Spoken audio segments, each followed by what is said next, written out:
Samsung flagship phone ব্যবহার করেন তাদের একটা মূল সমস্যা হচ্ছে ফোনের ব্যাটারি চার্জ বেশিক্ষণ থাকে না। আজকে আপনাদেরকে দেখাচ্ছি কিভাবে স্যামসাং ফোনগুলোতে ব্যাটারি চার্জ বেশিক্ষণ রাখা যায়, তার একটা টেকনিক। প্রথমে আপনারা যাবেন সেটিংসে গিয়ে একদম স্ক্রল করে নিচে আসবেন। নিচে এসে ডিভাইস কেয়ারে ক্লিক করে ডিভাইস কেয়ার থেকে একবার স্ক্রল করে নিচে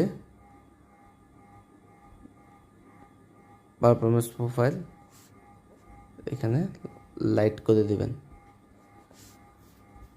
লাইট করে দিলে এখানে আপনার চিপ পাওয়ার কিছুটা কম হবে, কিন্তু যখন গেম খেলবেন তখন পারফরমেন্স একদম টপ নচ পাবেন। এতে করে ব্যাটারিও কম ইউজ হবে।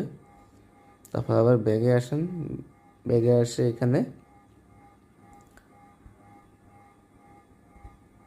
ব্যাটারি সেটিংস ক্লিক করেন। Background use limit put আনইউজ to sleep on করে রাখেন।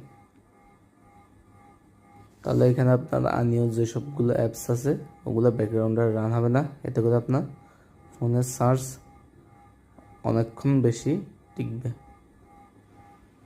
ধন্যবাদ। আসসালামু আলাইকুম।